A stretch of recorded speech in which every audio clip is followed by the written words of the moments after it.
ہے حسن خلق کا، یعنی اچھے خوش اخلاقی کا. پہلا تو یہ ہے کہ سب سے زیادہ اللہ کا قرب جو نصیب ہوتا ہے وہ حسن اخلاق کے ذریعے سے ہوتا ہے، خوش اخلاقی کے ذریعے سے.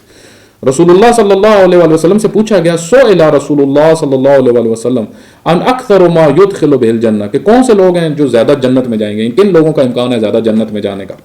قال تقوی اللہ وحسن الخلق، وہ لوگ جو اللہ کا تقوی اختیار کرتے ہیں اور جن کا اخلاق اچھا ہوتا ہے. یہ بھی امام رضا علیہ الصلوۃ والسلام سے حدیث نقل ہوئی ہے، عیون میں. یعنی جنت میں سب سے زیادہ وہی جائیں گے جو تقوی پروردگار رکھنے والے ہیں اور خوش اخلاق ہیں. یعنی یہ دو خصوصیات جن کے اندر ہیں وہ جنت میں جائیں گے. اس کے بعد تیسرا یعنی اور جو اجر بیان کیے گئے ہیں وہ یہ کہ ان اقربکم منی غدن، رسول اللہ صلی اللہ علیہ وسلم فرماتے ہیں کہ قیامت والے دن کل میرے قریب ترین وہ ہوگا واوجبکم علی شفاعۃ اصدقکم لسانا، اور وہ شخص جو سب سے زیادہ مستحق ہوگا میری شفاعت کا وہ کون ہوگا؟ پہلی اس کی خصوصیت یہ ہوگی اصدقکم لسانا، جو زبان میں سچا ہوگا. وَأَدَّاكُمْ لِلْأَمَانَةِ، امانت کو ادا کرنے والا ہوگا. وَأَحْسَنُكُمْ خُلُقًا، اور جس کا اخلاق اچھا ہوگا. وَأَقْرَبُكُمْ مِنَ النَّاسِ، اور جو لوگوں کے قریب ہوگا، یعنی لوگوں سے دوستی رکھنے والا ہوگا، محبت کرنے والا ہوگا. اقربکم من الناس. اس کے بعد ایک بڑی امپورٹنٹ حدیث جو امام صادق علیہ الصلوۃ والسلام سے نقل ہوئی ہے. امام صادق علیہ الصلوۃ والسلام فرماتے ہیں اربع من کن فیہ کمل ایمانہ، چار چیزیں جس میں ہوں اس کا ایمان کمپلیٹ ہے، کامل ہے اس کا ایمان. وَإِن كَانَ مِن قَرْنِهِ إِلَىٰ قَدَمِهِ ذُنُوبًا لَمْ يَنْقُصْهُ ذَلِكَ، فرماتے ہیں اگرچہ یعنی جس کے اندر چار چیزیں ہوں اس کا ایمان کمپلیٹ ہے، اگرچہ وہ سر سے لے کے پاؤں تک گناہوں میں لپٹا ہوا ہو پھر بھی اس کی شخصیت میں کوئی فرق نہیں آتا. عجیب حدیث ہے. وہ چار چیزیں کون سی ہیں؟ قال وَهُوَ الصِّدْقُ، ایک سچائی، سچا ہو. وَأَدَاءُ الْأَمَانَةِ، امانت کو ادا کرنے والا ہو. وَالْحَيَاءُ، حیا کرنے والا ہو. وَحُسْنُ الْخُلُقِ، اور حسن اخلاق رکھنے والا ہو. یعنی یہ چار چیزیں جس کے اندر ہیں اس کا ایمان کامل ہے. اور پھر امام فرماتے ہیں کہ جتنے گناہ بھی اس کے سر سے پاؤں تک ہوں کوئی اس کے اوپر اثر نہیں ہوگا. اگر یہ چار چیزیں اس کے اندر موجود ہیں تو یہ ایمان میں کامل ہے. رسول اللہ صلی اللہ علیہ وسلم فرماتے ہیں کہ ان العبد لینال بحسن خلقہ درجۃ الصائم القائم، کہ اللہ کا بندہ، آپ دیکھیں بعض چیزیں ہوتی ہیں وہ بعض چیزوں کی جگہ رکھ لیتی ہیں. ٹھیک ہے، بعض لوگ مستحب نمازیں نوافل بہت پڑھتے ہیں، روزے بہت رکھتے ہیں.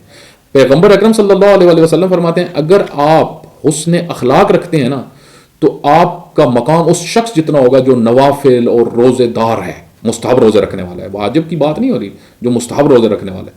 ٹھیک ہے، اس کا جتنا مقام ہوگا نا اتنا ہی مقام حسن اخلاق رکھنے والا ہوگا. یعنی صائم اور قائم کی جتنا مقام ہو جاتا ہے حسن اخلاق کا.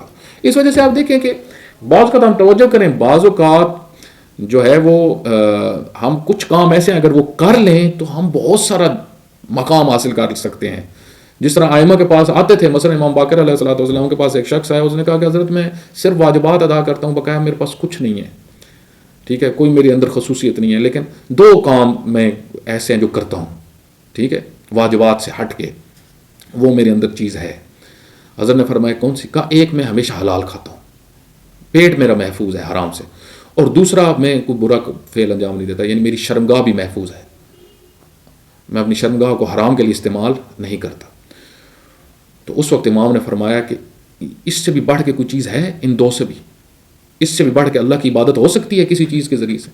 یعنی یہاں سے پتہ چلتا ہے کہ بعض کام ایسے ہوتے ہیں کہ جن کو ہم چھوٹا سمجھ رہے ہوتے ہیں لیکن ان کا بہت گہرا اثر ہوتا ہے ہماری شخصیت اور ہماری زندگی کے اوپر، اور اس کا بہت اجر ہے. امام صادق علیہ الصلوۃ والسلام فرماتے ہیں کہ حسن اخلاق جو رکھتا ہے وہ مثل مجاہد ہے، ایسا مجاہد جو ہمیشہ راہ خدا میں جنگ لڑ رہا ہے، شب و روز میدان میں ہے. ان اللہ تبارک و تعالی لیعطی العبد من الثواب علی الحسن الخلق کما یعطی المجاہد فی سبیل اللہ یغدو علیہ ویروح. وہ جو صبح شام اللہ کی راہ میں جنگ کر رہا ہے، میدان جنگ میں، ایک اس جتنا اجر اس کا جو حسن اخلاق رکھے. اس سے پتہ چلتا ہے کہ اخلاق کو سنوارنا آسان کام نہیں ہے، یعنی ایک مشکل کام ہے، محنت طلب کام ہے. جس کا اتنا اجر رکھا گیا ہے، کسی بھی چیز کا جو اتنا عظیم اجر رکھا جاتا ہے تو لازم بات ہے اس میں آپ کو کچھ نہ کچھ کرنا پڑتا ہے. تو اخلاق ایسی چیز ہے جس کو اپنی توجہ آپ کی اس کی طرف لانی پڑتی ہے. اور رجب المرجب، شعبان المعظم، یہ بہترین فرصتیں ہیں ہم اپنے اخلاق کی طرف توجہ کریں. ہم کیسے لوگوں کے ساتھ بات کرتے ہیں، کیسے رشتہ داروں کے ساتھ بات کرتے ہیں، کیسے والدین کے ساتھ بات کرتے ہیں، ہماری رفتار کیسی ہے، ہمارا طریقہ کار کیسا ہے، ہم مہمان کو کیسے اٹینڈ کرتے ہیں، اور آیا ہماری شخصیت کے اندر وہ رحمت پروردگار کی تجلی ہوئی ہے یا نہیں ہوئی، وہ قرب خدا ہماری زندگی میں ہے یا نہیں. تو بس ہم کوشش کریں اپنا اخلاق بہتر سے بہتر بنانے کی، ہمیشہ کوشش میں لگے رہیں، ہمیشہ توجہ کریں، مراقبہ کریں، خصوصاً اس مہینے رجب میں اور آگے جو شعبان آ رہا ہے پھر رمضان المبارک. مراقبہ یعنی اپنے ایک ایک فعل کے اوپر توجہ کریں کہ ہم صحیح طریقے سے جو ہے وہ اپنی جو بیڈ ہیبٹس ہیں خصوصاً اس کو ہم ختم کریں زندگی سے. کیونکہ برے طریقے سے بولنا، بد رفتاریاں، بد اخلاقیاں، یہ سب بیڈ ہیبٹس میں آ جاتی ہیں، بعض لوگوں کی عادت بن جاتی ہے. کل بھی یہ حدیث عرض ہوئی تھی کہ افضل العبادہ غلب العادہ، اپنی عادتوں پہ غلبہ پائیں. ملکات جو ہماری اندر بن چکے ہیں، برے ملکات، سیئات کی وجہ سے جو نقائص ہیں، عیوب ہیں جو ہماری ذات کا حصہ بن چکے ہیں، ان کو ہم اپنے وجود سے ختم کریں. اس کے لیے ہمیں اللہ کی بارگاہ میں ایک تو گڑ گڑانا ہے، اللہ کی بارگاہ میں جھکنا ہے، اس کی سے مدد مانگنی ہے، ٹھیک ہے، پھر اس کے اولیاء کا توسل کرنا ہے. کیونکہ یہ دونوں چیزیں، ایک اپنی کوشش اور دوسرا اللہ کی ذات سے پاکیزہ شخصیات کے ذریعے سے توسل، اس سے جب ہم آگے بڑھیں گے تو انشاءاللہ خداوند متعال ہماری مدد فرمائے گا اور آہستہ آہستہ ہمارا اخلاق روز بروز بہتر تر ہوگا.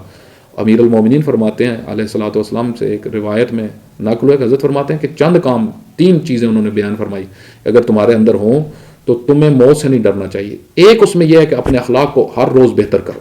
جو یہ کر رہا ہے کہ ہر روز اپنے اخلاق کو بہتر بنا رہا ہے تو اس کو موت سے نہیں ڈرنا چاہیے. کیوں؟ کیونکہ یہ جو حق ہے اس کا زندگی کا وہ ادا کر رہا ہے، اور یہی اصل میں مومن کے لیے ہوتا ہے کہ وہ اپنی زندگی کے مقصد جو ہے اس پر پورا اترے. خداوند متعال ہم سب کو خالص ہو کر بندگی کر